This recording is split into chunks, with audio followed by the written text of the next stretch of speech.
The poor girl was sad to see all the children dressed up. But a young billionaire surprised everyone.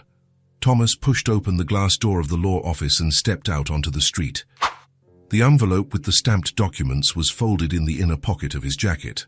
Another signature, another deal closed, routine, but he didn't get into the car. The chauffeur was waiting on the corner, leaning against the hood of the black sedan. Thomas waved him off. Today he was going to walk. He wasn't sure why. Maybe he just needed some air, or maybe he was tired of always going from one place to another without seeing anything in between. He turned left and walked along the sidewalk. The streets were old. Low houses, crooked trees, faded facades, nothing like the neighborhoods he was usually in. Nothing planned, nothing polished, just life happening slowly. Thomas shoved his hands into his jacket pockets and kept walking. There was a small coffee shop on the corner, an older woman sweeping the sidewalk, a dog lying in the shade. Everything seemed simpler here. More real, maybe. He turned another corner and saw the school, pale yellow building, large windows, green railings, and balloons. Lots of colorful balloons tied at the entrance, swaying in the wind. There were streamers strung across the walls and posters taped to the windows. Thomas slowed his pace. There was movement at the door, children arriving. Parents accompanying them, and all the children were in costumes. A boy ran past dressed as a superhero, his red cape flapping. A girl dressed as a witch held her mother's hand and laughed. Another boy was wearing a pirate costume with a hat and an eye patch. A costume party. Thomas stopped on the sidewalk across the street. He didn't know why he was watching. Maybe just curiosity, or maybe it felt good to see something that had nothing to do with contracts and numbers. That's when he saw the little girl. She was sitting alone on the sidewalk, leaning against the school wall. Small, blonde hair pulled back in a slightly crooked ponytail, and her face was sad. It wasn't a tantrum, it wasn't whining, it was genuine sadness. Her light eyes were fixed on the school entrance, where the other children passed by laughing, jumping, showing off their costumes, and she just watched, with that still look of someone who wants to go in but knows they can't. She was wearing ordinary clothes, white top jeans, no costume. A tear rolled down her face. She wiped it away quickly with the back of her hand, but another one soon appeared. She hugged a pink backpack to her chest, as if that could help. Thomas felt something tighten in his chest. He crossed the street without much thought. When he got closer, he realized the girl was quite small. She must have been about 5 years old. Her light eyes were red around the edges. She was trying not to cry, but her chin was trembling. Thomas stopped a few feet from her. He crouched down, meeting her eye level. "Why aren't you going into the party?" The girl slowly turned her face. She looked at him suspiciously, but she didn't get up, she didn't run away. She just stayed there, holding her backpack, trying to swallow her tears.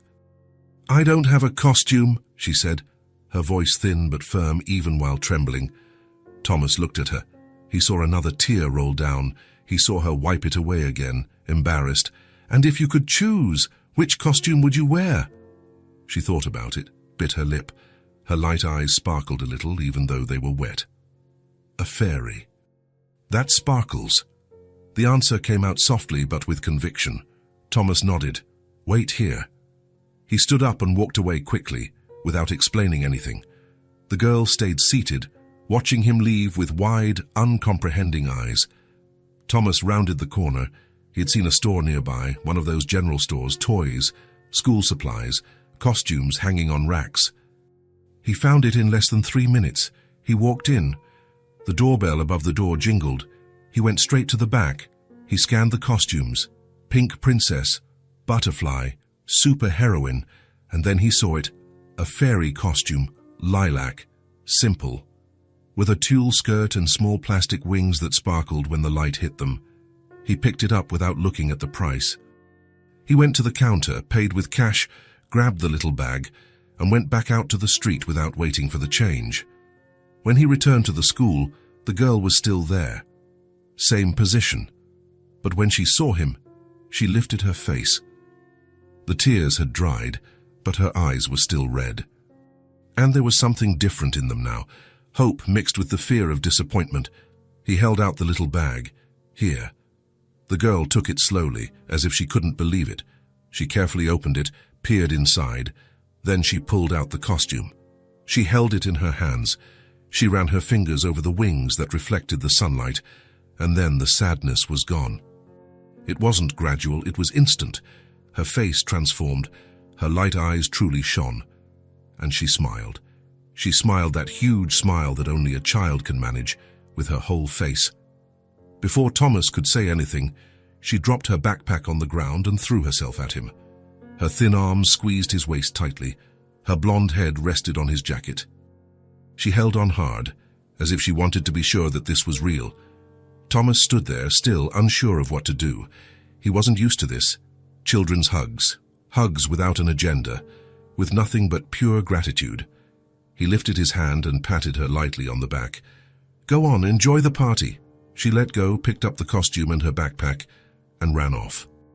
She ran toward the school entrance, the wings swinging in her hand, her blonde hair flying behind her, and she was laughing now. Laughing as she ran. Thomas stood there, motionless on the sidewalk.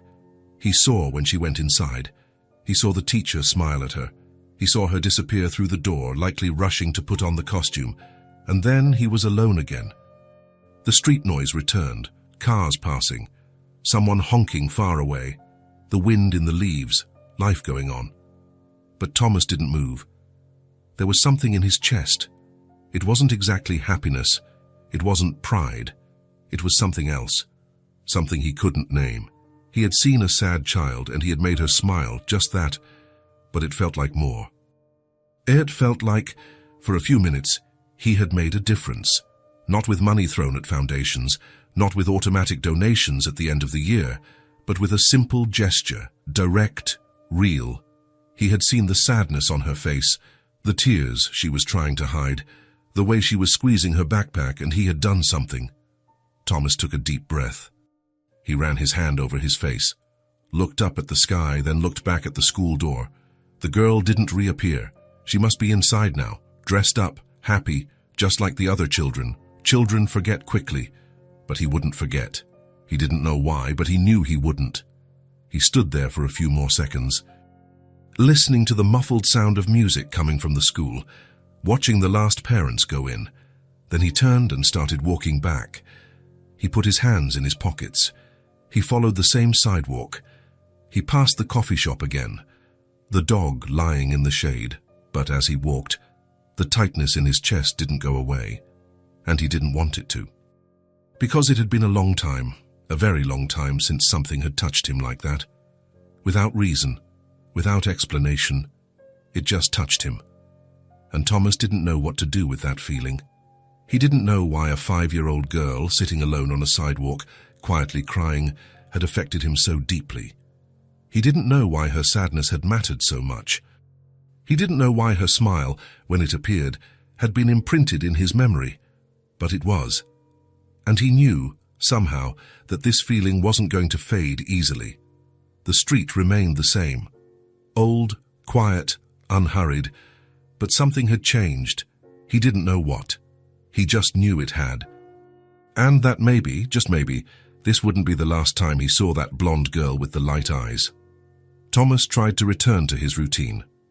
The next day, he woke up at the usual time, had coffee while checking messages on his phone, put on the grey suit that was laid out for him. He got in the car, went to the 9 o'clock meeting, had lunch with a client, signed papers, approved budgets. He did everything he always did, but he couldn't stop thinking about the girl. Her face kept popping up at the strangest moments. In the middle of a presentation, during a phone call, while signing a contract, he saw the light eyes full of tears. He saw the way she hugged the pink backpack to her chest. He saw the smile that had transformed her entire face, and he felt that tightness in his chest again. In the 4th meeting of the day, Thomas realized he wasn't paying attention. The financial manager was talking about quarterly projections, charts going up and down on the screen, numbers that used to matter. But Thomas could only think, did she go to the party? Did she like the costume? Were the other children nice to her? He shook his head, trying to push the thoughts away. It didn't make sense. She was just a child he had helped for a few minutes. Nothing more. She had probably already forgotten. Children forget quickly. Her life had moved on. His life should move on too, but it didn't. That night, lying in bed in his quiet apartment, Thomas stared at the ceiling. The room was large, well decorated, with expensive furniture and a beautiful view of the city, everything in place, everything organized, everything empty. He closed his eyes and the girl returned. Only this time, along with her, came another image. Older, more faded, but still there. An 8-year-old boy sitting alone during school recess. The other children were playing in the yard, running, shouting, laughing, forming small groups, sharing snacks, inventing games, and he stayed sitting in a corner near the wall, pretending he didn't want to play, pretending everything was fine, pretending it didn't matter. But it did matter. He wished someone would call him over. He wished someone would ask if he wanted to play ball or tag or anything. But no one asked. And he didn't have the courage to ask. So he just stayed there. Invisible. Thomas opened his eyes. It had been years since he had thought about this. He had buried those memories beneath accomplishments, money, success. He had built a life where no one could ignore him, where everyone wanted his attention, his time, his approval. But deep down, that boy was still there, invisible, waiting, ashamed to ask. And the girl on the sidewalk was the same, sitting there, alone, watching the other children go in, wanting to enter but unable to, without a costume, without the courage to go in anyway, invisible. Thomas sat up in bed. He ran his hands over his face. Now he understood why he couldn't forget. It wasn't pity, it wasn't kindness, it was recognition. He had seen in her something he knew well, something that still hurt even after so many years, the feeling of being on the outside. And for a few minutes, he had changed that, not with money thrown from afar, not with an anonymous donation to some institution, but by being there, seeing her, doing something simple that had changed everything in that moment. It wasn't charity, it was connection, and that had stirred something deep inside him, something he didn't even know still existed. In the following days, Thomas continued to work. He continued to have meetings, close deals, solve problems, but the girl didn't leave his mind. He caught himself driving through the neighborhood where the school was. He had no reason to be there, no meeting, no appointment, but he went anyway. He drove slowly past the school, looked at the sidewalk where she had been sitting, empty now. He felt something that resembled disappointment. He went back to the office, tried to concentrate. He couldn't. That night, he ate dinner alone in his apartment. Expensive food, well prepared, tasteless. He kept thinking, where did she live? With whom? Why didn't she have a costume? Did her mother work a lot? Was her father around? Questions that didn't make sense. He didn't know her. He didn't know her story. He had no reason to care so much. But he did care, and the more he tried to forget, the more the need grew. He needed to see her again. He didn't know exactly why. He had no plan. He had no excuse. He just knew that that brief encounter had stirred something he didn't know needed stirring. It had opened a door that had been closed for a long time, and now he couldn't close it again. On Friday, Thomas left the office early. He told his secretary he had an appointment. He didn't. He just needed to get out of there. He got in his car and Guiman, without much thought, drove to the neighborhood. He passed the school again. Children were leaving, parents picking them up, kids running, backpacks swinging. He searched with his eyes, blonde hair, light eyes, pink backpack. He didn't see her. He kept driving through the neighborhood streets, slowly, with no fixed destination, just looking. And then he thought, she must live nearby. A child that age wouldn't walk to school alone if it was far. She must live right there in the neighborhood, in one of those old houses, or in a small apartment above the stores. Thomas stopped the car on a corner. What was he doing? Looking for a child he had seen once. Why? For what purpose? But even knowing it seemed strange, even knowing there was no explanation, he knew the answer. Because that girl had touched something dormant inside him. Because for the first time in a long time, he had felt truly alive. Because the simple gesture of giving a costume had meant more than all the deals he had closed in the past few years. And because, somehow, he felt that it wasn't over. That encounter on the sidewalk wasn't the end of something. It was the beginning. Thomas took a deep breath. He drove around the block one more time.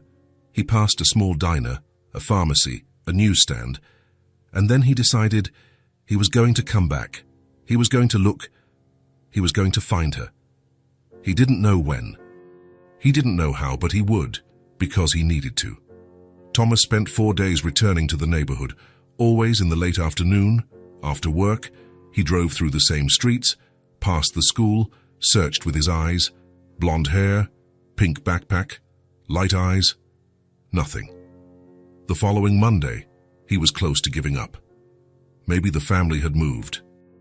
Maybe she was going to a different school now. Maybe he would never see her again. But even so, he went back. It was Tuesday, late afternoon. The sun was beginning to set, painting the old facades orange.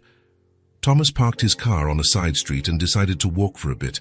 He passed the coffee shop, the pharmacy, a newsstand where a man was reading the paper leaning on the counter, and then he saw the diner. It was small, very small.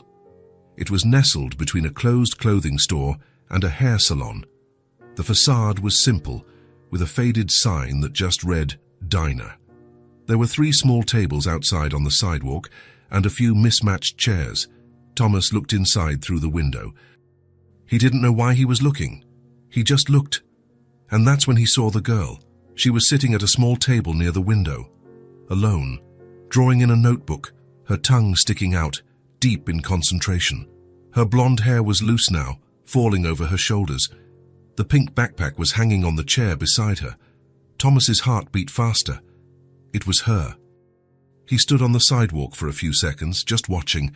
He didn't know what to do. Go in? Would it seem strange? Would it seem like he was following her? But before he could decide, his feet were already moving. He pushed the door open. An old bell jangled. The diner was even smaller inside. There were 6 small tables scattered around, a worn wooden counter at the back, a noisy coffee machine, shelves with bread and savory snacks behind a steamed-up glass. The smell of old coffee mixed with frying oil. There was a woman behind the counter, young, maybe about 27. Blonde hair pulled back in a low bun, a few loose strands framing her face. Light eyes the same shade as the girl's, pretty features, but tired, very tired. She was wearing a simple top and a stained apron. She was wiping the counter with a cloth, with the automatic movements of someone who had done this 1,000 times. When Thomas walked in, she lifted her eyes. She looked at him without smiling. It wasn't rude. She just didn't have the energy left to smile. "Good afternoon," Thomas said. She nodded. "Good afternoon. What can I get for you?" Her voice was steady, but there was an exhaustion in it, as if every word cost a little energy she didn't have. Thomas opened his mouth to answer, but couldn't, because at that moment, the girl looked up from her notebook, and she saw him. Her light eyes widened, her mouth stretched into a huge smile, and before Thomas could do anything, she dropped her pencil and pointed at him. "It was him!" she shouted. "He gave me the costume!" Thomas froze in the middle of the diner. The woman at the counter turned her head to him. She studied his face for a second, then she looked at the girl. "Are you sure?" "I am," the girl said, jumping off her chair. "It was him. I was sitting outside the school and he gave me the fairy costume, the lilac one, the one that sparkles." The woman dropped the cloth on the counter and walked around it. She walked toward Thomas. Her steps were slow but firm. She stopped about 6 feet from him, crossed her arms with sass and looked him right in the eye. "Was it you?" Thomas nodded. "It was." She stood there for a moment, just looking, as if she was trying to figure out why a man in an expensive suit had given a costume to a complete stranger on the street, and then her face softened a little. "Thank you," she said, her voice quieter now. She was so happy. It's been a long time since I've seen her like that. There was no drama in her voice, no exaggeration, just a fact spoken sincerely. Thomas didn't know what to say, so he just nodded and tried to smile. It came out a bit crooked, a little shy. "It was nothing." The girl came closer, still smiling. I put on the costume and went in, and everyone liked it. The teacher said I looked beautiful. Thomas looked at her and felt that tightness in his chest again. You did look beautiful. The woman watched the exchange between them. Then she sighed and returned to the counter. Leah, go back to your table and finish your homework. Leah. So that was her name. The girl made a face but obeyed. She went back to the small table, picked up her pencil again, but kept looking at Thomas occasionally, still smiling. Thomas stood still, not knowing what to do now. The woman, who must be her mother, judging by the identical eyes and the way she spoke to the girl, went back to wiping the counter. But now she looked at him differently. It wasn't suspicion. It was curiosity, perhaps. Thomas cleared his throat. The coffee here smells good. It came out a little awkwardly, a little forced. But it was true. The smell of coffee was everywhere. The woman stopped wiping. She looked at him, and for the first time a slight smile appeared at the corner of her mouth. It wasn't a big smile, but it was real. The door's open, she said, simple and direct, and she went back to what she was doing. Thomas stood there for a second. Then he walked up to the counter and sat on one of the stools. A coffee, then black. She nodded and turned to the coffee machine. While she was brewing it, she didn't say anything. Thomas didn't either. He just sat there, listening to the noise of the machine, the sound of the street outside, Leah's pencil scratching the paper. She placed the cup in front of him. Strong coffee, good aroma. $2.50. Thomas took out his wallet and left $5 on the counter. Keep the change. She looked at the money, then at him. She didn't say thank you. She just took it and put it in her apron pocket. What's your name? She asked, resting her hands on the counter. Thomas. Claire. She didn't extend her hand. She didn't do the social performance of a handshake and smiles. She just said her name and continued looking at him, as if she was still trying to figure out who he was. Do you live around here? She asked. No. I just walk sometimes. She raised an eyebrow. She didn't believe him, but she didn't press it. And you? Thomas asked. Do you work here? It's mine. The diner. Thomas looked around. He saw the peeling walls, the old chairs, the coffee machine that was too loud. He also saw the neatly arranged bread, the clean floor, the organized counter. It's a good place, he said. And it was true, Claire shrugged. It pays the bills. Barely. She didn't say that, but Thomas heard it anyway. It was between the lines, in the tiredness in her eyes, in the stained apron that was probably the only one she had, in the way she had looked at the change he left. Leah appeared next to him, climbing onto the stool beside him. Are you going to come back more often? Leah, Claire began. I am, Thomas said, before Claire could finish. Leah smiled. That huge smile again. Good. You're nice. Claire shook her head, but didn't scold her. She just went back to the kitchen, probably to make more coffee or prepare something. Thomas slowly drank his coffee. He chatted a little with Leah, who showed him the drawing she was making, a house with trees and a dog.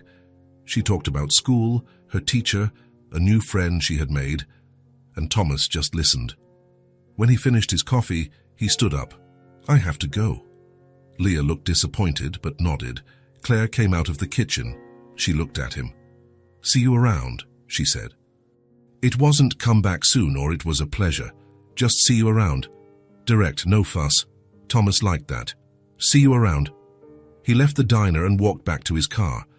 But as he drove home, he realized he was smiling. He had found the girl. And more than that, he had found something he didn't know he was looking for. A place where he could simply be, without performance, without masks, without having to be anyone other than who he was. And for the first time in a long time, that felt like enough. Thomas returned the next day. He didn't plan it. He woke up, had coffee, put on more casual clothes this time, jeans and a simple shirt. He told the chauffeur he wouldn't need him today, and he went. He drove to the neighborhood with a strange feeling in his chest. It wasn't exactly anxiety. It was something like anticipation, as if he were going to meet someone important, even though that person was only 5 years old. When he walked into the diner, the doorbell jangled. Leah was at the same small table as yesterday. But this time, when she saw him, she jumped out of her chair and ran over. "You came back." Her light eyes sparkled. Her smile was huge. Thomas couldn't help but smile, too. "I did. I made something for you," she said, pulling him by the hand toward the table. There was a piece of paper on the table, a carefully torn sheet from a notebook, colored all over with crayons. Leah picked up the paper and held it out to him, proudly. "I made a drawing. It's a happy girl." Thomas carefully took the drawing. It was simple, childlike lines, colors going outside the lines. A girl in the center of the page, with her arms open, as if embracing the world. Or the sky. Her hair was yellow, from a poorly sharpened crayon. Her dress was purple, lilac. And around her the sky was blue, with a giant yellow sun in the upper corner. There were also some flowers underneath, red and pink, drawn as circles with petals. Nothing elaborate, no technique, no special talent, just pure emotion. Thomas looked at Leah. "Is it you?" She nodded, excited. "It is. It's me on the day of the party. When I put on the costume. Look, my arms are open because I was happy." Thomas felt that tightness in his chest again, stronger this time.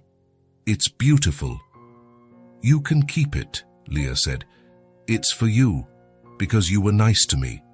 Thomas carefully folded the paper, as if it was something valuable, and it was. He couldn't explain why, but it was.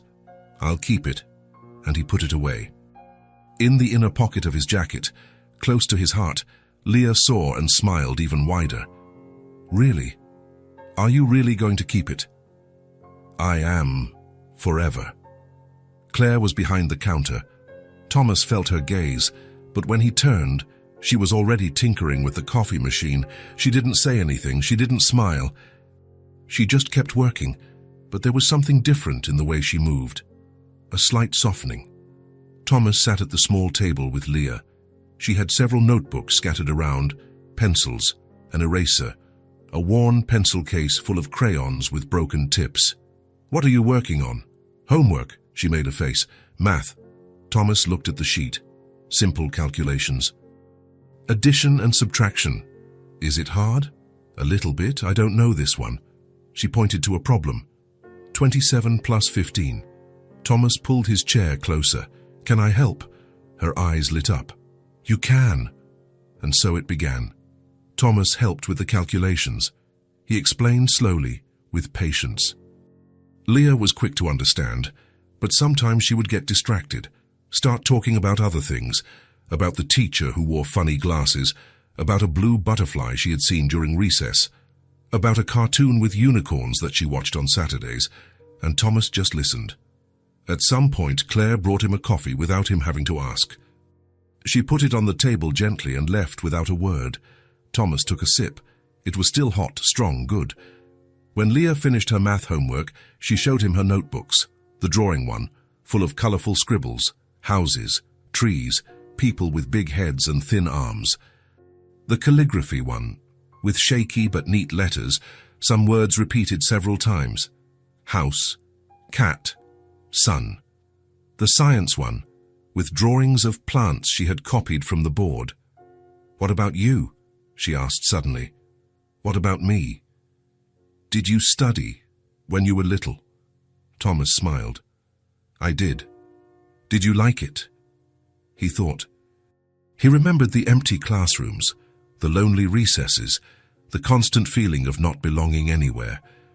"Sometimes." "I like it," Leah said, "but only when the teacher doesn't yell, and when I understand things. When I don't understand, I get sad. Everyone gets sad when they don't understand. It's normal. You help me understand." Thomas felt something warm in his chest. "I'm happy to help." She smiled and went back to drawing on a blank sheet. Thomas stayed there, watching her movements, her concentration, the way she bit her lip when she was choosing a color, the care with which she held each pencil. Thomas spent another hour there, talking to Leah, listening to her stories, seeing her drawings. And not once did he feel bored. Not once did he look at his watch wanting to leave. When he finally stood up to go, Leah held his hand. "Are you coming back tomorrow?" "I am." "Promise?" "I promise." And he came back. The next day, Thomas was there again, and the next, and the next. It became a routine. Every late afternoon after work, he stopped at the diner. Sometimes he stayed for half an hour, sometimes 2. It depended on the day, the crowds, how much homework Leah had to do. Sometimes he just had coffee. He sat at the counter, slowly drank, watched the street movement through the window. The man who passed with his dog every day at the same time. The woman sweeping the sidewalk of the store next door. The old cars parked on the street. Claire worked in silence. She didn't force conversation. She didn't ask intrusive questions. And Thomas liked that. He liked the comfortable silence, the not having to explain anything. Other times, Leah was full of energy and wanted to show everything. A new book the teacher had given her, a shiny star sticker she had earned for good behavior, a story she had invented about a brave princess who saved the kingdom from a dragon.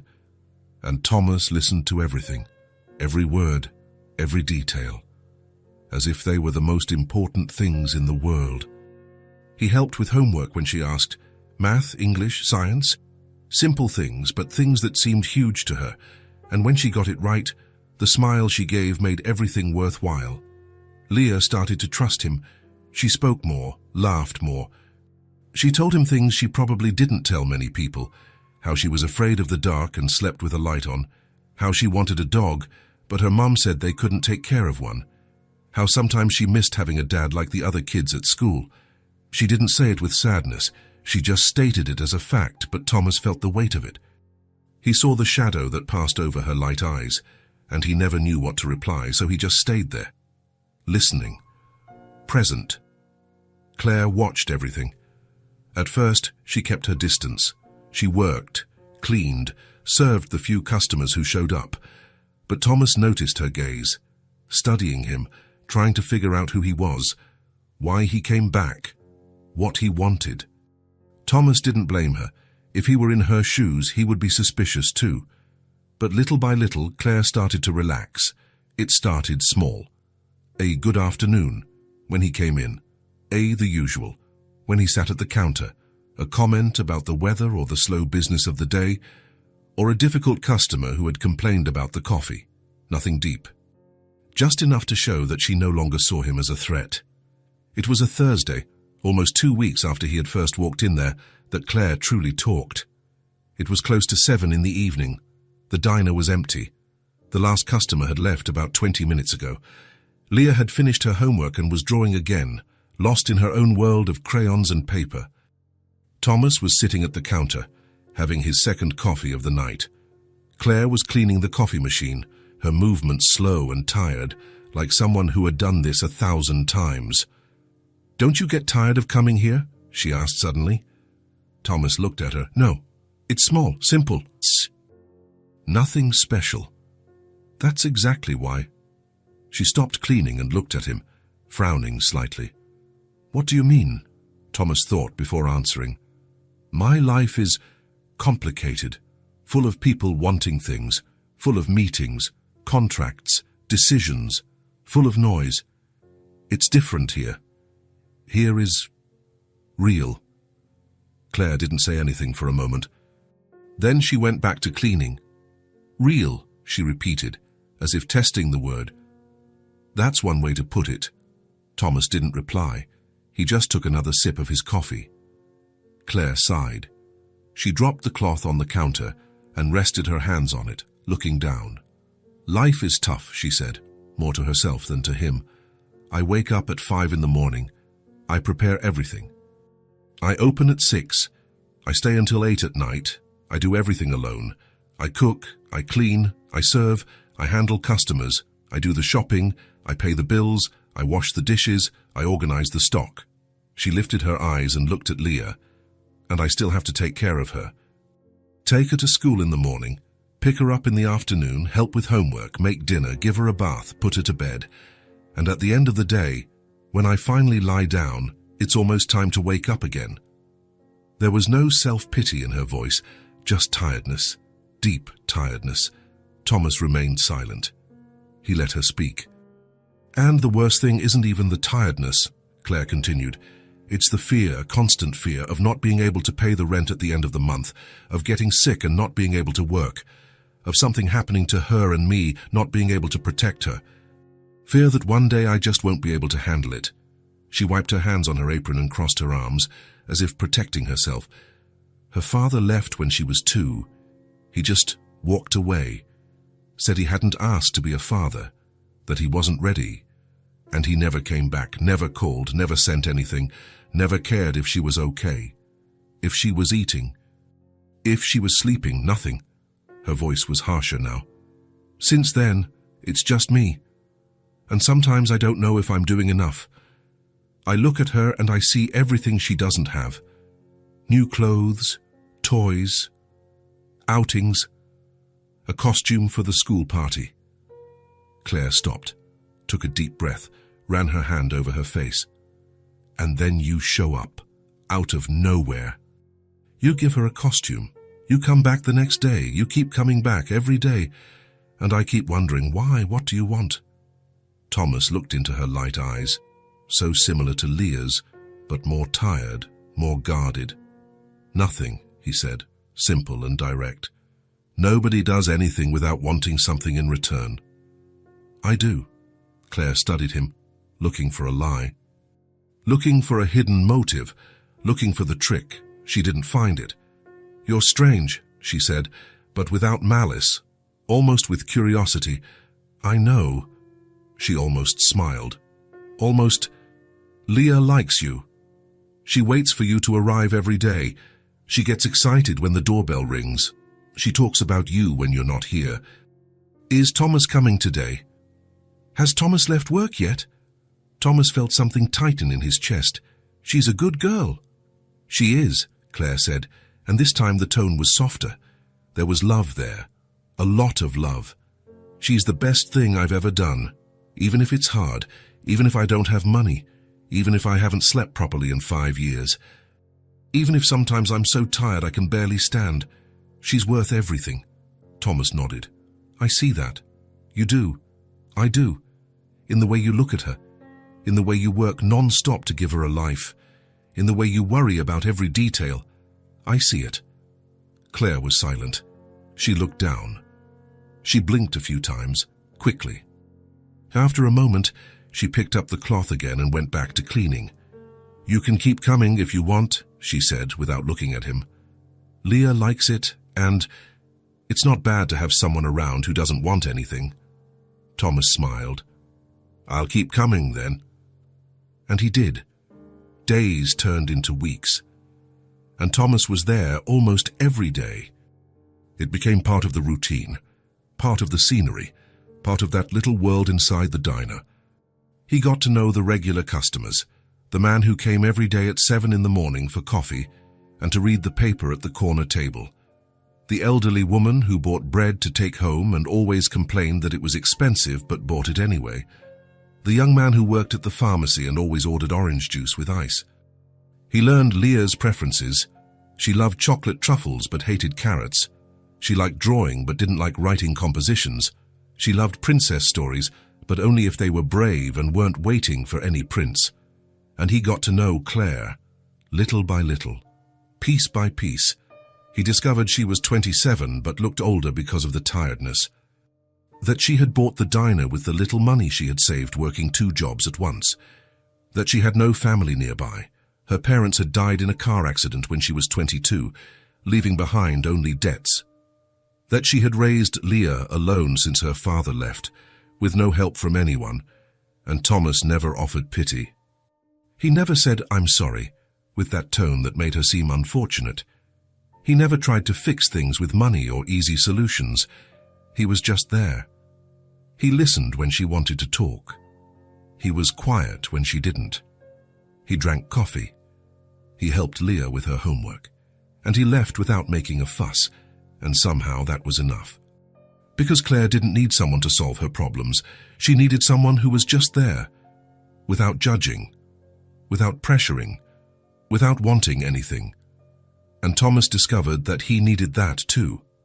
A place where he wasn't the successful businessman, he wasn't the rich man, he was no one but Thomas, a guy who liked to drink bad coffee in a small diner. Just a guy who liked to listen to a 5-year-old girl tell endless stories about unicorns and butterflies. A guy who liked to be there, simply because he wanted to. And for the first time in a long time, that was more than enough. It was everything. It was a Tuesday afternoon. The sky was cloudy and the cold wind came in through the door every time someone opened it. Thomas walked into the diner at the usual time. The doorbell jangled and he automatically looked at the corner table. Leah was there, but she wasn't drawing as usual. She was hunched over her notebook, her brow furrowed, her pencil suspended in the air. Her blonde hair fell over her face. The expression was one of pure frustration. Thomas walked straight to her. "Hi." She lifted her face. Her light eyes were worried. "Hi," she said, her voice small. "Is everything okay?" She bit her lip and looked at the notebook again. "I can't do it," she said. "It's hard." Thomas pulled up a chair and sat beside her. "Can I see?" She pushed the notebook toward him. It was a language arts exercise. She had to write sentences using specific words. Leah had done 3 das, but the 4th was incomplete. She had written "the cat," but couldn't continue. "Can you help me?" she asked, looking at him. "Mommy is working." Thomas looked at the counter. Claire had her back to them, preparing sandwiches for a customer. She hadn't stopped all day. "Of course I can," he said. Leah sighed in relief. Thomas looked at the word and cat. "What do you know about cats?" she thought. "They go meow, and they're fluffy." Then you can write, "The cat is fluffy," or "The cat goes meow." Her eyes lit up. "I can. You can." She picked up the pencil and wrote slowly, carefully forming the letters. "The cat is fluffy." When she finished, she looked at him waiting for approval. "It's perfect." She smiled, that smile that still affected him every time. "What's next?" The next word was tree. They worked together. Thomas didn't give her the answers. He asked questions. He let her think. And when she got it right, he praised her. It took almost half an hour to finish the entire assignment. Leah misspelled some words, erased, wrote again. But she didn't give up. And Thomas stayed there the whole time, unhurried, without looking at his watch. When she finally finished the last sentence, Leah closed the notebook firmly and smiled proudly. "I did it." "You did it. And all by yourself." "It wasn't by myself. You helped me." "I just asked questions. You thought of the answers." She tilted her head, thinking, "But you stayed here with me." Thomas nodded. "I did." Leah was quiet for a moment. She looked at him with that intensity that only a child has. "You're nice," she said suddenly. Thomas almost laughed. "Thank you. You like coming here because we're here, right?" The question caught him off guard, not because it was difficult to answer, but because she had hit the nail on the head. Thomas looked at her serious little face waiting for an answer. "I do." "I like it when you come too," she said simply. "It's nice." And she went back to drawing, as if she hadn't just said something that stirred Thomas's heart. He stayed there, sitting, watching her draw, and he felt something he hadn't felt in a long time. Belonging. Claire appeared at the table a few minutes later. She brought a coffee for Thomas and juice for Leah. "There you go, sweetie." "Sorry it took so long." "It's okay, Mommy. Thomas helped me with my homework." Claire looked at the closed notebook, then at Thomas. There was something different in her eyes, something softer. "Thank you," she said. It wasn't a formal thank you. It was real. "It was nothing," Thomas said. Claire put the drinks on the table and stood there for a second, looking at the two of them. Thomas sitting next to Leah, Leah drawing peacefully. The notebook closed, homework finished. And for the first time since Thomas had started frequenting the diner, Claire smiled. It wasn't a big smile. It was a small, restrained smile that only appeared at the corner of her mouth and in her eyes. But it was real. She didn't say anything. She just smiled. And then she went back to the counter, but Thomas saw it, and he understood. She was starting to trust him. Not completely. There were still guards up. There was still that natural mother's protectiveness that doesn't let anyone get too close to her child. But something had changed. She no longer saw him as a stranger. She no longer saw him as a threat. She saw him as someone who stayed. Thomas slowly drank his coffee. Leah showed him the drawing she was making, a house with a garden and a dog in front. They talked about silly things, about her day at school, about the teacher who had given out gold stars, about recess, and Thomas listened to everything as if they were the most important things in the world. The diner gradually emptied, and then it was just the three of them, Leah drawing, Thomas drinking coffee, Claire wiping the empty tables, tidying up. No one talked much, but it wasn't an uncomfortable silence. It was the kind of silence that only happens when people are comfortable with each other. The kind of silence of people who don't need to fill every second with words. At some point, Thomas looked at his watch. It was 7:30. 2.5 hours had passed without him realizing it. "I have to go," he said, standing up. Leah looked disappointed, but didn't complain. "Are you coming back tomorrow?" "I am." "Can you help me with math tomorrow?" "I can."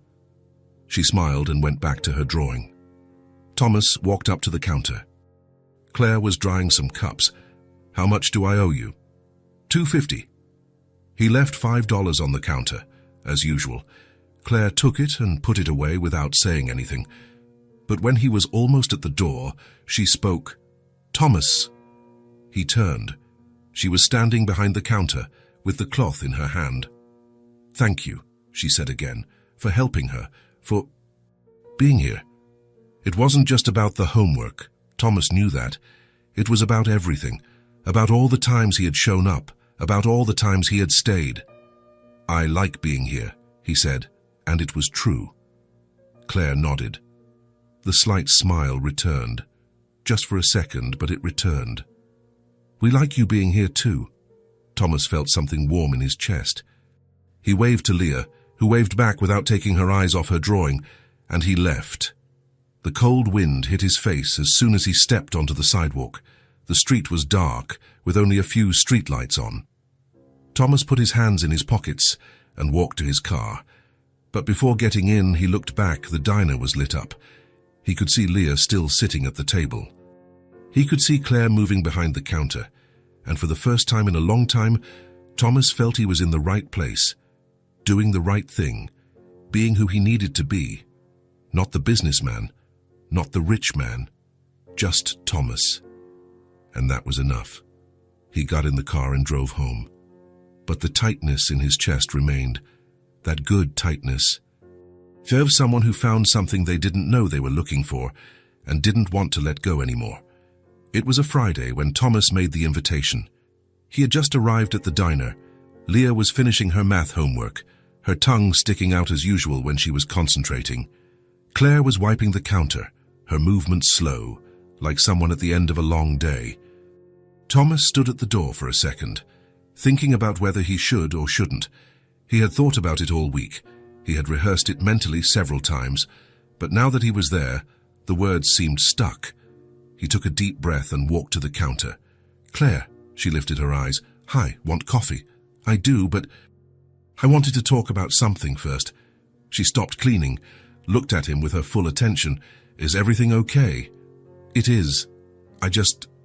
I wanted to invite you both out to dinner, you and Leah, at a restaurant, tomorrow, if you're free." Claire blinked. She hadn't expected that. "Dinner?" "Yeah. Nothing formal, just, I don't know. I thought it would be nice. You work so hard. It would be good to get out a bit." Claire looked at Leah, then back at him. "Thomas, if you don't want to, it's okay," he said quickly. "I just thought—" "It's not that," she interrupted. "It's just, I can't afford to pay for half, and I don't like—" "I'm inviting," Thomas said. "It's on me. No strings attached. Just dinner." Claire was silent. He saw the conflict in her light eyes, the desire to accept fighting against her pride, against the fear of being indebted, against the feeling of charity. "It's not charity," Thomas said, as if he had read her thoughts. "It's just, I wanted to do this for you both because I like being with you." Claire bit her lip, looked down, then at Leah again. "Let me think." "Of course." Thomas went to sit with Leah. He helped her finish the calculations, but he was tense the whole time, waiting for her answer. 10 minutes later, Claire appeared at the table with his coffee. "Okay," she said softly. "We'll go." Thomas smiled. "Really? Really? But nothing too expensive, okay? I promise." Leah had heard everything. She jumped out of her chair. "We're going out to dinner, really?" "Really?" Claire said, running her hand through her daughter's hair. "Can I wear my pink dress?" "You can." Leah clapped her hands with joy and went back to drawing, but now with a huge smile on her face. On Saturday, Thomas came to pick them up at 7 in the evening. He parked in front of the diner and got out of the car. Claire was locking the door. She was wearing a simple white top and jeans. Her blonde hair was loose, falling over her shoulders. Nothing fancy. But to Thomas it was everything. Leah came running out the side door that led to the apartment above the diner.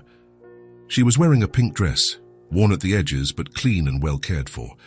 Her hair was held back with a clip with a little flower. She was smiling from ear to ear. "Thomas, we're ready," he smiled. "You both look lovely."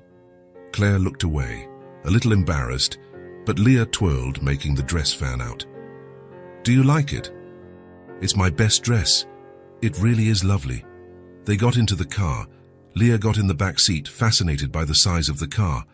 Claire sat in the front seat, her hands in her lap, quiet. Thomas drove to a restaurant he knew. It wasn't too fancy, but it was good. Cozy, with wooden tables, soft lighting, gentle music playing in the background. When they walked in, the waiter led them to a table near the window. Leah climbed onto her chair and looked around with wide eyes. "It's pretty here."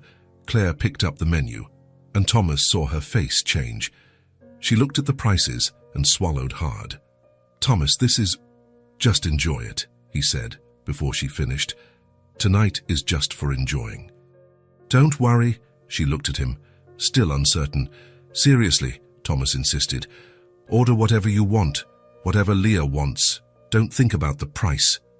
Claire took a deep breath. Then she nodded. "Okay." Leah hadn't understood any of the conversation. She was just too excited looking at the menu with pictures. "Mommy, they have pasta." "Can I have pasta?" "You can, sweetie." "And ice cream. Do they have ice cream for dessert?" Claire looked at the menu. "They do." "Can I?" "You can." Leah clapped her hands. They ordered their food, pasta for Leah, a risotto for Claire, a steak with potatoes for Thomas. And while they waited, they talked. It started slowly. Simple things, the weather, the business at the diner, Leah's school. But little by little, the conversation became more relaxed. Thomas talked about his childhood. He didn't go into heavy details. He just told silly things, like how he used to climb trees and fall out, how he once tried to bake a cake and almost set the kitchen on fire, how he was afraid of dogs when he was little, until he met a tiny dog that changed his mind. Leah laughed at the stories. Claire smiled, relaxed for the first time since they arrived. "What about you?" Thomas asked Claire. "What was it like when you were a kid?" Claire thought. "I was pretty messy," she said. "My mom was always saying I couldn't sit still. I climbed trees, played in the street, came home covered in mud." "Really?" Leah's eyes widened. "You, Mommy?" "Really?" Claire laughed. "I was worse than you." Thomas liked seeing her laugh. It was rare, but when it happened, it transformed her entire face. "And did you have dreams?" he asked. "What did you want to be when you grew up?" Claire looked out the window for a second. "I wanted to be a veterinarian," she said, her voice quieter now. "I loved animals. I wanted to take care of them." "And why didn't you?" She shrugged. "Life happened. My parents died. I had to work. Then Leah came along, and it just didn't work out." There was no bitterness in her voice, just resignation. "But it's okay," she continued. "I like the diner. And I have Leah. That's more than a lot of people have." Thomas nodded. He didn't say anything. He just let her feel what she was feeling. The food arrived. Leah attacked the pasta with enthusiasm. Claire ate slowly, savoring every bite. Thomas realized she probably hadn't eaten out in a long time, maybe years. During dinner, they talked about silly things, movies they liked, music they listened to, places they wanted to visit someday. Leah said she wanted to see the beach. She had never seen the ocean. Claire said she wanted to see the mountains, places with snow. Thomas said he wanted to see simple places. Small towns, places where no one knew him. Leah didn't understand why anyone would want that, but Claire understood. She looked at him with that silent comprehension. When they finished eating, Leah asked for ice cream. Chocolate. It came in a large sundae glass with syrup and whipped cream. She ate it all, licking the spoon clean. Claire had coffee. Thomas did too. And they stayed there, talking a little more, unhurried. When they finally left, it was almost 10 o'clock. Leah got into the car, drowsy. Before they left the parking lot, she was already asleep in the back seat, her head resting against the window. Thomas drove slowly through the empty streets. Claire was quiet next to him, looking out the window. "Thank you," she said suddenly. "For what?" "For this. For everything. I don't know. For being nice to us. It was good for me too." "Was it?" "It was." Silence for a few seconds, and then Claire spoke, still looking out the window. "Her father left when she was 2. Thomas didn't say anything. He just listened. "We fought a lot. He wasn't ready to be a dad. He said it had been a mistake, that he hadn't asked for it, and one day he just left. He packed his things and went. He never called, never sent anything, never cared if she was okay, if she was eating, if she was sick, nothing." Her voice was firm, but Thomas heard the pain underneath. "Since then, it's just me. Me and her. Against everything. It's always been that way, and it always will be." Thomas looked ahead, his hands on the steering wheel, thinking about what to say. "It doesn't have to be that way," he said, finally. Claire turned her face to him. "What do you mean? You held everything together alone, and you did an incredible job. Leah is happy. She's healthy. She smiles. That's all because of you." Claire looked away. "But it doesn't have to be that way anymore," Thomas continued. "If you let me, I can walk with you." Silence. Claire was looking ahead now, her hands in her lap, her face illuminated by the passing streetlights. "What do you mean?" "I mean that I like being with you. I like Leah. I like you. And if you let me, I want to stay here, not as someone passing through, as someone who stays." Claire took a deep breath. "Why? Why would you do that?" "Because you make me feel real. Because for the first time in a long time, I feel like I'm in the right place, doing the right thing, being who I should be." He stopped the car at a red light, turned to look at her. "I'm not asking for anything. I'm not expecting anything. I'm just saying that if you want me to, I can walk with you, in whatever way you allow, at whatever pace you want. But I want to be here." Claire looked at him, her light eyes sparkling a little in the dim car light. She didn't say anything. She didn't say yes, but she also didn't say no. She just stayed there, looking at him, as if she were trying to decide if she could trust him, if she could let someone in, if she could stop being just her. The light turned green. Thomas started driving again. Claire turned her face to the window again, and they were silent for the rest of the way. But it was a different kind of silence now. It wasn't uncomfortable. It wasn't heavy. It was the silence of someone who was thinking, processing, feeling. When they arrived at the diner, Thomas parked. Claire didn't get out immediately. She stayed there, her hand on the door handle. "I need to think," she said softly. "I know. It's not easy for me to trust, to let someone in. I protect her with everything I have. And I can't make a mistake." "I know," Thomas repeated. "No rush." Claire finally opened the door. She went to the back seat and picked up Leah. The girl didn't even wake up. She just nestled her head on her mother's shoulder. "Thank you for dinner," Claire said. It was good." "It was," Thomas agreed. She hesitated. Then, "You can keep coming. To the diner. If you want," Thomas smiled. "I will?" Claire nodded, and she went in through the side door, carrying Leah. Thomas stayed there for another minute, looking at the light that came on in the apartment above the diner. It hadn't been a romantic date. There had been no perfect movie moment. There had been no kiss or declaration, but it had been real, and it had been peaceful.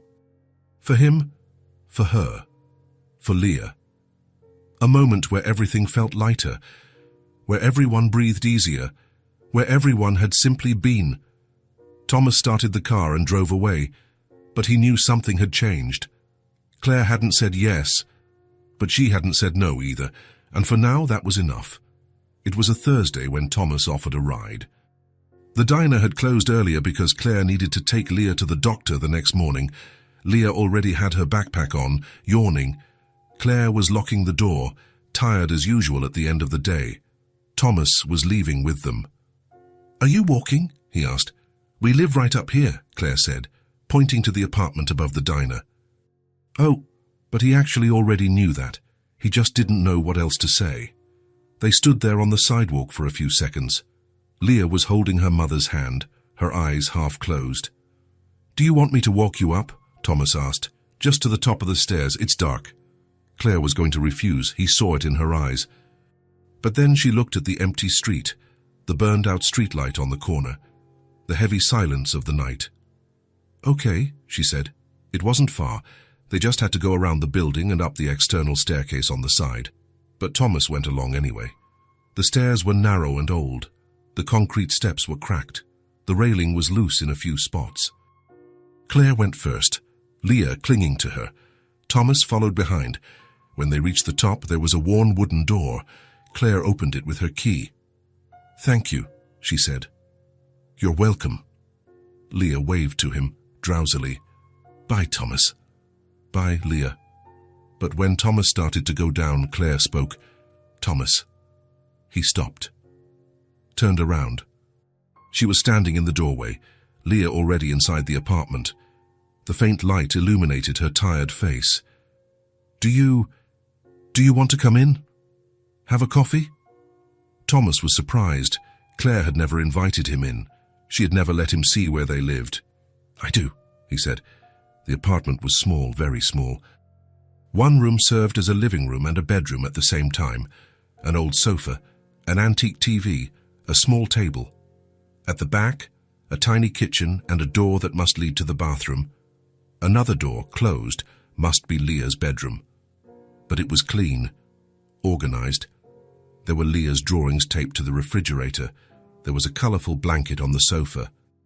There were plants in the window. Claire made coffee. Thomas sat on the sofa. Leah appeared in her pajamas, said goodnight, and went into her room. They drank coffee in silence for a few minutes. "It's small," Claire said suddenly, "but it's ours. It's cozy." She almost smiled. "You don't have to lie." "I'm not lying. It is." They talked a little more. About simple things, about the day, about plans for tomorrow. When Thomas finally left, it was almost midnight. He went down the stairs, walked to the car that was parked in front of the diner. But instead of getting in, he stopped on the sidewalk. He looked at the building, at the small apartment upstairs, at the empty, silent street. And then he started walking. He didn't quite know why. He just started walking through the neighborhood streets, turning corners, following without a destination. He passed the school where he had met Leah. He passed the store where he had bought the costume. He passed streets that were starting to feel familiar in a strange way. And then he turned onto a specific street and stopped. It was a narrow street. Old houses on both sides, old trees, broken sidewalk. And he knew that street. He knew every crack, every tree, every house, because he had lived there. The next day, when he went to the diner, Thomas was different, quieter, more thoughtful. Claire noticed. "Is everything okay?" "It is. I thought of something yesterday." "What?" He hesitated. "Do you two have anything to do right now?" "No." "Why?" "I wanted to show you something." Claire looked at him, curious, but she agreed. She closed the diner early, called Leah, and the three of them left together. Thomas drove, Claire in the front seat, Leah in the back, talking non-stop about school. He drove through the same streets he had walked the night before, turned the same corners, until he reached that specific street. He parked. "It's here," he said. Claire looked out the window. "Here is what?" Thomas turned off the car, took a deep breath. "I lived here when I was a kid." Silence fell inside the car. Claire turned to look at him. Leah stopped talking. "Really?" Leah asked. "Really?" They got out of the car. Thomas stood on the sidewalk, looking. He pointed to a house in the middle of the street, small, painted faded beige, windows with bars, rusty iron gate. "There," he said. "It was there." Leah looked at the house with interest. Claire looked at Thomas. "You grew up here," she said, not as a question, as a statement. "I did." He started walking slowly down the sidewalk. They went with him. "We had almost nothing," Thomas began to speak. "My mom worked 2 jobs. She left early, came back late. I was alone most of the time." Leah held his hand. He didn't even notice at first. He just felt her small, warm hand in his. "The money was never enough," he continued. "Every month it was the same thing. Fear of not being able to pay the rent, fear of running out of food, fear of everything." He stopped in front of the house. "I remember being ashamed of not being able to buy the things the other kids had, of wearing old clothes, of not having money for lunch at school, of being invisible." Claire listened in silence, her light eyes fixed on him. "And I remember the fear," Thomas said, his voice softer now. "Constant fear. That something bad would happen, that we would lose the house, that my mom would get sick, of being truly alone." He was quiet for a moment, just looking at the house. "Why are you showing us this?" Claire asked softly. Thomas turned to look at her. "At Leah. Because when I saw Leah that day sitting on the sidewalk alone, I saw the boy I was, invisible, waiting for someone to notice." Leah squeezed his hand, "and when I gave her the costume, when I saw her smile, I felt that maybe that's why, maybe life brought me back to do things differently." He looked at Claire. "I didn't have anyone. No one stopped to see. No one stopped to help. And I grew up with that inside me, that hole that was never filled." His voice became firmer. "But I can be different. I can be the person I needed when I was a kid. I can see. I can stop. I can be present." Claire's eyes were moist, but she didn't cry. "That's why you came back," she said. "That's why I came back." Leah let go of his hand and hugged him, tightly, her thin arms squeezing his waist. "I'm glad you came back," she said, her face hidden in his jacket. Thomas knelt down and hugged her back. He felt something break inside his chest, something that had been trapped for a long time. Claire stood watching the two of them. She didn't say anything. She just watched. And Thomas saw something change in her face, a softening, an acceptance, as if she finally understood. He wasn't a stranger trying to enter their lives. He was someone who understood, someone who had been where they were, someone who knew what it was like to be afraid, to be in need, to feel alone, and someone who wanted to do things differently. Leah pulled away. Thomas stood up. Claire took a step forward, stood close to him, looking into his eyes. "Thank you," she said, "for trusting us, for showing us this." Thomas nodded. "Thank you for letting me." They stayed there for a few more minutes, looking at the street, the house, the memories, and then they got back in the car. But something had changed. Thomas had shown where he came from. He had shown who he was. He had opened a door that had been closed for a long time, and Claire had seen it, and she had understood, and for the first time, she was no longer alone carrying everything. She had someone by her side, someone who understood, someone who stayed. It was a Monday when Claire's world collapsed again.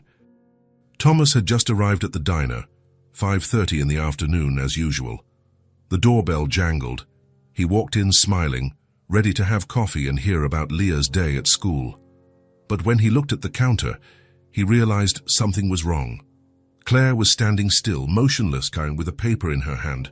Her face was pale. Her eyes were fixed on the paper. Her hands were trembling. Leah was at the corner table, drawing, oblivious to everything. "Claire!" Thomas approached her. She didn't answer. She just kept staring at the paper. Thomas moved closer. "What happened?" Claire blinked. She lifted her eyes, and he saw it. He saw the panic. He saw the desperation. He saw everything collapsing in her light eyes. "The rent," she said, her voice weak. "It's going up." "How much?" She showed him the paper. Thomas read it. The increase was absurd. Almost 50%. Starting next month. "I won't be able to do it," Claire said. Her voice started to crack. "I won't be able to pay that. I can barely pay what it is already. This is impossible." Her hands were trembling so much that the paper fell to the floor. Thomas picked it up. "Read it again." He felt anger. Anger at the landlord. Anger at the injustice.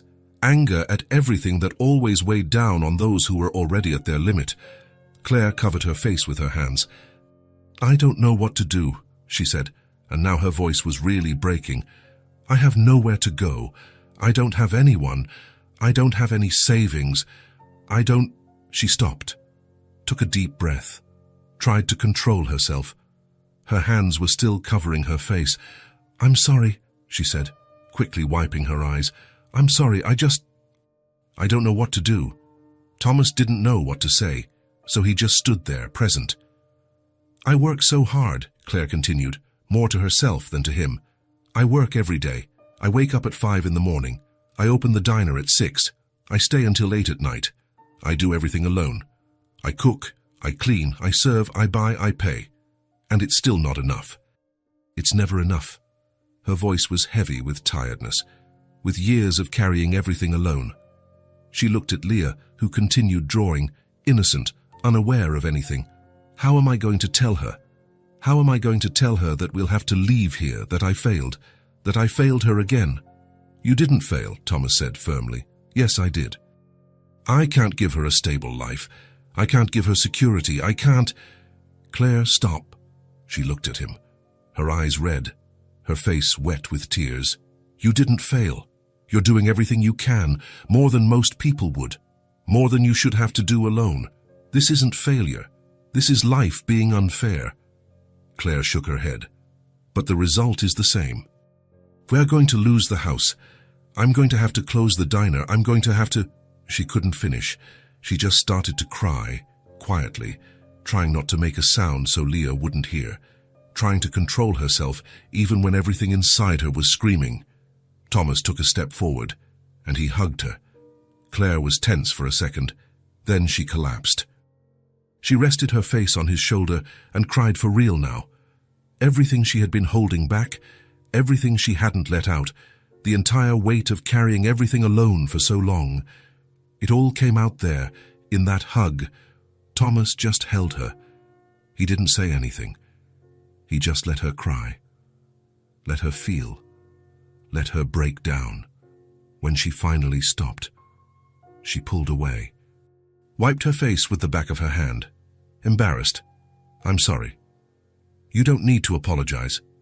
I never do this. I never. I always hold it in. Always. I have to be strong. For Leah. For everything. Sometimes you can't hold it in. And that's okay." Claire nodded, took a deep breath, tried to compose herself, passed her hands over her face, wiped away the last tears. "I need to think of something. I need to find a way. There's always a way. There always has been. We will find one." She looked at him. We. Claire didn't say anything. She just looked at him with those tired eyes and nodded. That night, Thomas didn't sleep. He stayed awake, lying in the big, empty bedroom of his apartment, thinking, calculating, feeling. He had money, a lot of money. He could solve the problem with one phone call. He could pay her rent for years if he wanted to. He could buy the whole building if necessary. But it wasn't about money, it was about what was right, what made sense, what he really wanted. And the more he thought, the clearer one thing became. He didn't just want to solve Claire's problem, he wanted to be with her, and with Leah, truly, not as someone passing through, as someone who stays, as someone who wakes up together, as someone who shares everything. When the sun came up, Thomas already knew what he was going to do. The next day, he arrived at the diner earlier than usual. 7 in the morning. Claire was opening up, lifting the chairs, turning on the lights, preparing the coffee. Leah must still be sleeping upstairs. He had a coffee in his hand. He had bought it at the corner coffee shop. Claire looked at him, surprised. "You're early. I needed to talk to you." She tensed up. Her shoulders stiffened. She must have thought it was something bad. Thomas walked in, put the coffee on the counter, and took a deep breath. "I thought about what you told me yesterday." Claire looked away. "Thomas, I don't want charity. I didn't tell you to—" "It's not charity," he interrupted. "It's not about money. It's about something else." She looked at him, confused. Thomas gathered his courage. "Come live with me." Silence. Claire blinked, as if she wasn't sure she had heard correctly. "What?" "Come live with me. You and Leah. I have a big apartment. 3 bedrooms, 2 bathrooms. There's room. And you need a place." Claire shook her head. "Thomas, I can't accept that." It's not out of pity," he said firmly. "It's not because I feel sorry for you. It's because we're a family. We may not have started that way. It may not look that way to everyone, but that's what we are. And family takes care of each other." His voice softened. "I wake up thinking about you. I spend the whole day waiting for the time to come here. I come here and I feel at home, more than I feel in my apartment, because you are here, because here I'm just me, just Thomas, not the businessman, not the rich man, just me. And that is everything." Claire's eyes were moist again. "It's not about solving your problem," Thomas continued. "It's about wanting to be together, about wanting to share, about wanting to build something real with you, because I love you, I love Leah, and I love you, and I want to walk with you every day, not as a visitor, as family." Claire covered her mouth with her hand. Tears were streaming down now. "You don't have to answer now," Thomas said. "Think about it. Talk to Leah. Decide in your own time, but know that the door is open. It always will be." Claire didn't say anything. She just looked at him, and then she nodded. Slowly, with her eyes. It wasn't a verbal yes, but it was yes. It was acceptance. It was trust. It was surrender. Thomas felt something explode in his chest. Relief, happiness, fear, all at once. "Really?" he asked, needing to be sure. Claire wiped her tears and nodded again, firmer this time. "Really." And for the first time in a long time, she smiled. A real smile, big, bright, full of hope. Thomas smiled too, and the two of them stood there in the middle of the empty diner, smiling at each other, because that's what they were. A week later, it was Leah's school presentation day. The school was holding an event. The children had rehearsed a small play, a story about friendship and courage.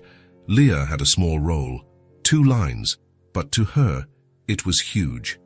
She had been nervous for days. Thomas had helped her rehearse. Sitting on the floor of his apartment, which was now theirs, repeating the lines with her, making her laugh when she made a mistake, encouraging her when she thought she couldn't do it. "I am the best friend," Leah would say, "and I will help you." "Perfect," Thomas would say. "See how you know it." Claire had done her hair, pinned back with 2 little flower clips. And she put on the pink dress, the same one from the costume party. Leah had specifically asked to wear that one. "It's my lucky dress," she had said. Now, the 3 of them were in the car, on their way to school. Leah was in the back seat, looking out the window, nervously touching her clips.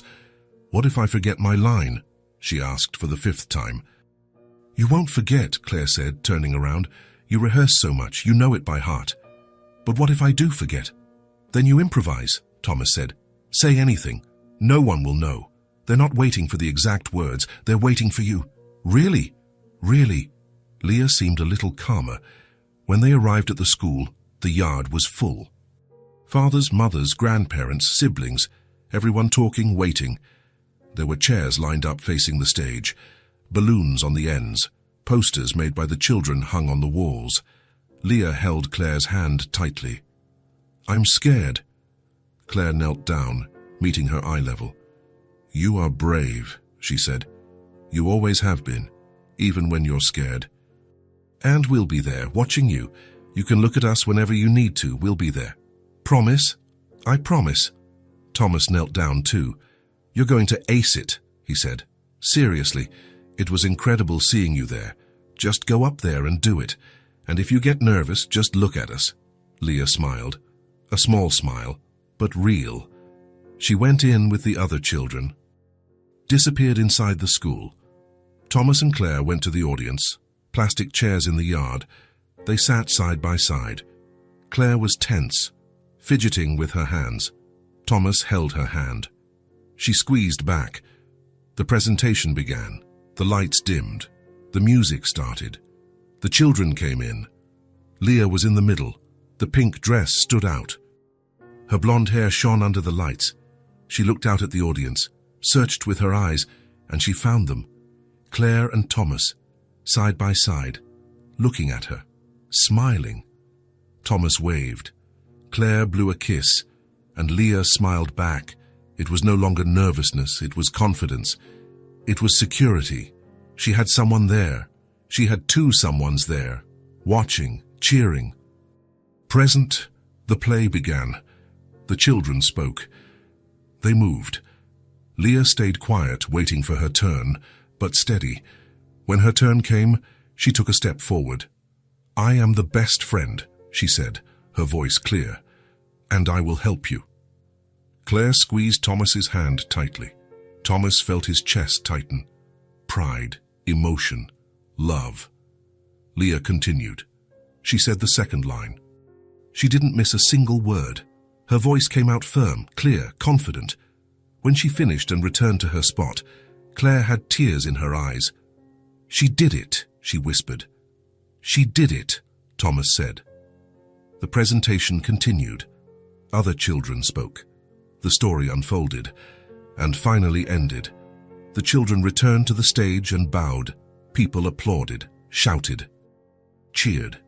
And then the children ran to the audience. Leah ran straight to them, arms open, huge smile, eyes sparkling with happiness.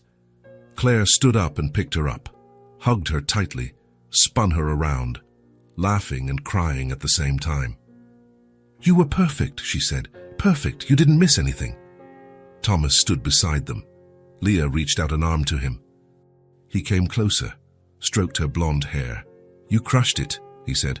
"Seriously, it was amazing seeing you up there." Leah laughed. "Happy, complete. I saw you," she said. "I looked, and I saw you, and then I wasn't nervous anymore." "We were cheering the whole time," Thomas said. "I knew it," Leah replied, hugging both of them. In the middle of the crowded schoolyard, in the middle of the chaos of parents hugging their children, in the middle of the noise and the happiness, they were a family that had formed in a different way, without blood, without paper, without anything but choice. But it was real, it was true, and it was forever.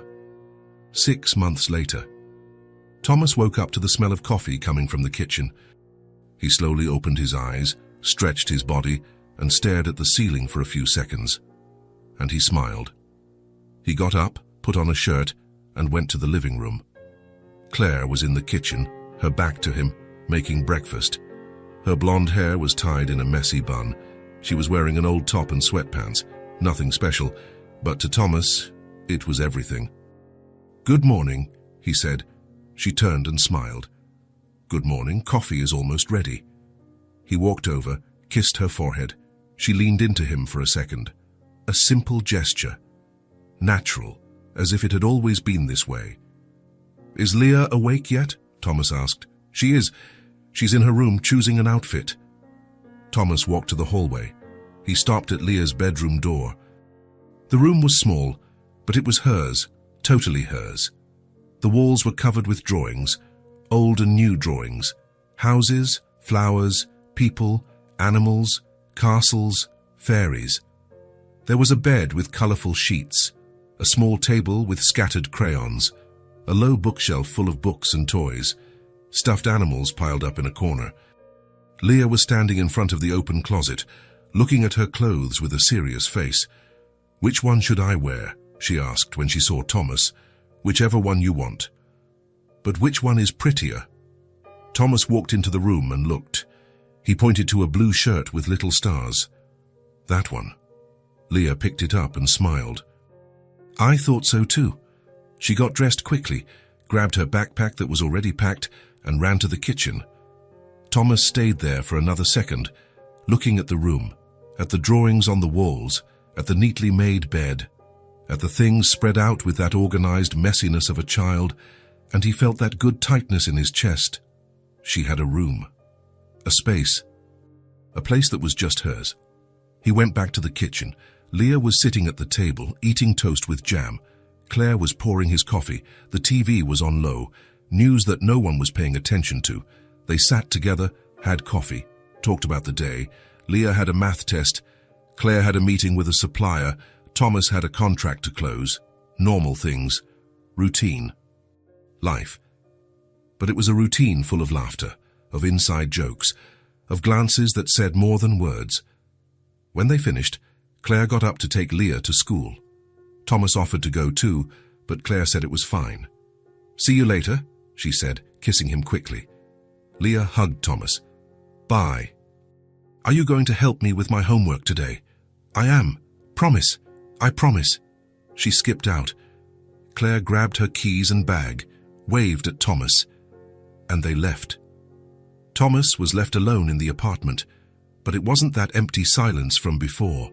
It was different, because he knew they would be back, that the house would fill up again. That life would continue there with him. He washed the cups, tidied the table.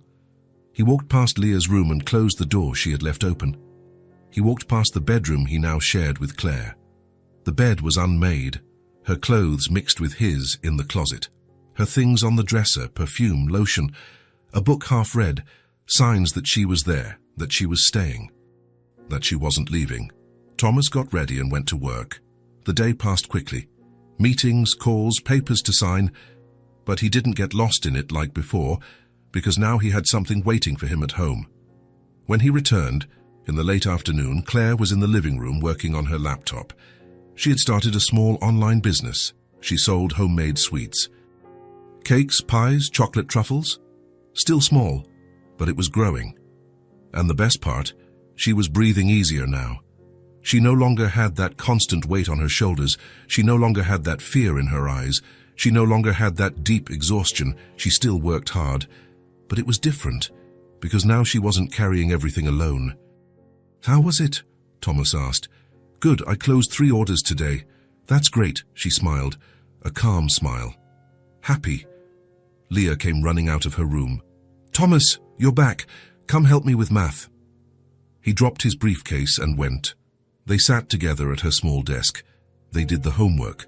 Leah complained about the difficult problems. Thomas explained with patience. She understood. She smiled. She continued. After homework, they ate dinner together. Claire had made pasta, simple but delicious. They talked about everything and nothing. Leah talked about school. Claire talked about the orders. Thomas listened, commented, laughed. After dinner, they watched a movie together, the 3 of them on the sofa. Leah in the middle, her head on Thomas's shoulder, her feet on Claire's lap, a blanket over everyone. When the movie ended, Leah was already asleep. Thomas carried her to her room. Claire straightened the bed. Together, they tucked her in, covered her, turned off the light. They left the door ajar the way she liked it. They went back to the living room, sat on the sofa. Claire leaned into him. Thomas put his arm around her shoulders. They sat in silence, a comfortable silence, of people who don't need to talk to be together. "Are you happy?" Claire asked softly. Thomas thought, and answered sincerely, "More than I ever thought possible." Claire turned her face and looked at him, smiled, kissed him slowly. Me too.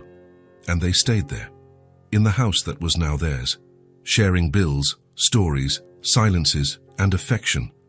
Thomas thought back to that day, months ago, when he had seen a little girl sitting alone on the sidewalk, when he had bought a simple lilac costume, when he had given it without expecting anything in return. And he looked around now. At the apartment full of life, at Leah's room with drawings on the walls, at Claire next to him, at the life they had built together, the costume that had started as a simple lilac cloth bought in some random store, given on an impulse, it had turned into a home, it had turned into a family, it had turned into belonging. And Thomas finally understood what had been missing his whole life. It wasn't success, it wasn't money, it wasn't recognition. It was this. It was belonging. It was being seen. It was being present. It was loving and being loved. It was having a place to return to, people to care for, people who cared for him. It was being family, and he had found it. In a simple gesture, on a random sidewalk, in a moment of connection, he had found everything.